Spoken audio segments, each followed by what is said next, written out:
मैं ऑफिस जाने के लिए निकला। मेरी बीवी शिवली भी बाहर निकली और दुकानदार से पूछा कि मैंने जो फेस वॉश लाने को कहा था वो लाए हो क्या। दुकानदार ने कहा, मुझे लगता है वह बाद में आएगा, मैं घर पहुंच जाऊंगा, आपको कुछ करने की जरूरत नहीं है। नबीला ने दुकानदार को धन्यवाद दिया और घर चली गई। मैं ऑफिस जाने के लिए कार में सवार हो गया। दुकानदार लड़का बहुत पढ़ा लिखा दिखता है और अच्छा बोलता है। नबीला कभी कभी कहती है कि इस दुकान से उन्हें बहुत फायदा हुआ है, जरूरत पड़ने पर सब कुछ आसानी से मिल जाता है। मैं इन्हीं बातों के बारे में सोचता हुआ ऑफिस में काम कर रहा था। अचानक ध्यान आया कि आज की सबसे उपयोगी फाइल नहीं लाई गई है। मैं कल रात इसे घर ले गया और लाना भूल गया। मैं अपने आप को कोसता हुआ घर की ओर भागा। जब मैं फाइल लाने के लिए घर पहुंचा तो मैं दरवाजे के सामने खड़ा हो गया और घंटी बजाने ही वाला था कि मैंने देखा कि दरवाजा खुला हुआ है और दुकानदार बाहर आ गया है। पत्नी प्रसन्न चेहरे के साथ दरवाजे पर खड़ी है। वो मुझे देखकर हैरान हो गया और उसे अपना चेहरा सूखा महसूस हुआ। पत्नी ने कहा, आप आज इस समय घर पर हैं? आज काम की फाइल घर पर भूल गया तो लेने आ गया। मैं थोड़ा सो गया। फिर दुकानदार लड़का फेस वॉश देने आया, जैसे उसके पास समय नहीं है। मैंने उससे कहा कि ज्यादा हो जाए तो दवा ले लो और फाइल लेकर निकल गया। ऑफिस लौटते समय रास्ते में अचानक दुकानदार के दिमाग में आया कि जब वह फेस वॉश देने जा रहा था तो बाहर से देने के लिए घर के अंदर क्यों गया और भीतर कितनी देर हो गई कि द्वार बंद होने लगा। मैंने अपनी आंखों से देखा कि दरवाजा खुला हुआ था और नबीला का चेहरा सिर दर्द या किसी और वजह से इतना खुश्क हो गया था।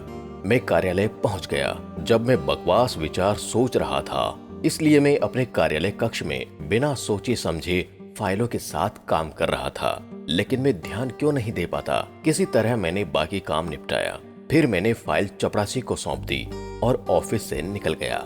मैंने अपने सबसे करीबी दोस्त सुमन को फोन किया। मैंने कहा, तुम्हारे साथ कुछ जरूरी बात करनी है।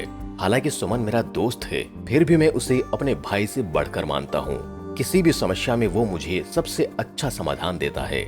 कुछ देर बाद सुमन आया। नफा नुकसान पूछने के बाद मैंने सुमन को सारी बात बता दी।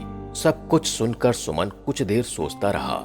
फिर उसने कहा कि देखो यार, नबीला मेरी तरह शक करने को तैयार नहीं है, लेकिन आप अपनी आंखों से जो देख रहे हैं उसे मैं हल्के में नहीं ले सकता। दोबारा इस मामले के बारे में ज्यादा कुछ नहीं कहा जा सकता।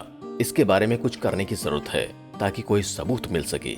सुमन की बातें सुनकर मैं समझ गया कि वो ठीक ही कह रहा है, इसलिए मैं उसे बहुत पसंद करता हूँ। हर चीज का सही समाधान कैसे निकाला जाए, सुमन ने मुझे सद्बुद्धि दी और मैं सब कुछ समझकर घर आ गया।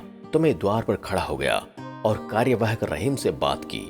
मैंने उससे कहा कि तुम बहुत अच्छा कर रहे हो, लेकिन हम तुम्हारे लिए बहुत खुश हैं। उसने एक मुस्कान दी।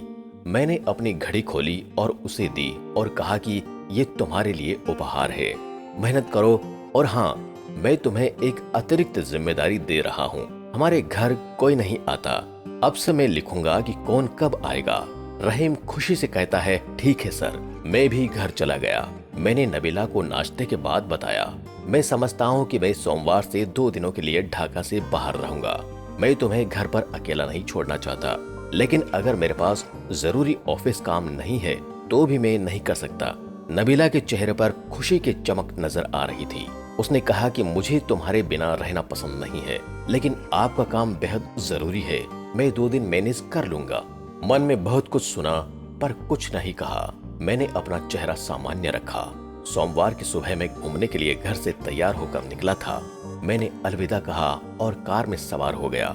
मैंने कार के शीशे में नबीला को देखा, दुकान की ओर जा रहे हैं। ऑफिस में बैठे एक फोन कॉल का इंतजार कर रहे हैं। दोपहर में फोन आया। सुमन की योजना सुनकर मैं फोन छोड़कर घर की ओर भागा। मैंने वहाँ केयर टेकर को खड़ा देखा। मैंने रहीम से पूछा, क्या तुम ये काम ठीक से कर रहे हो जो मैंने तुम्हें दिया था? रहीम ने कहा, साहब ये आप देख ही रहे हैं। मैंने हाथ से बही के पन्ने पलटे तो देखा कि मेरे जाने के बाद दुकानदार घर में दाखिल हुआ। अभी कोई रिलीज डेट नहीं है, यानी अभी भी घर पर है। मैं रहीम को नोटबुक के साथ छोड़कर घर चला गया। दुकानदार ने कई बार खटखटाने के बाद दरवाजा खोला। मुझे देखते ही वो भाग खड़ा हुआ। मेरा उससे कोई लेना देना नहीं है। मैं बेडरूम में गया। कमरे में जाकर दुकानदार का बेटा सोचता है। नबीला ने मुझसे पूछा कि कौन आ रहा है? एक भिखारी? मैंने जवाब नहीं दिया। जवाब न पाकर नबीला ने पीछे मुड़कर देखा और मुझे देखकर चौंक गई। हकलाते हुए किसी तरह कहा कि तुम नहीं गए? मैंने ये नहीं कहा कि मैं तुम्हारा खेल खराब करने के लिए वापस आ गया हूँ। नबीला कहते हैं कि तुम क्या कह रहे हो? वो रुपए उधार लेने आया था। मैं चिल्लाया। हाँ, रुपए उधार लेने के लिए मुझे 1 घंटे के लिए दरवाजा बंद करके बेडरूम में रहने की जरूरत है? तुमने मुझे बेल दिया। तुम सब फंस गए हो। जब लड़का घर में दाखिल हुआ और जब वह चला गया तो सुमन ने तस्वीरें ली, ये महसूस करते हुए कि वो पकड़ी गई है।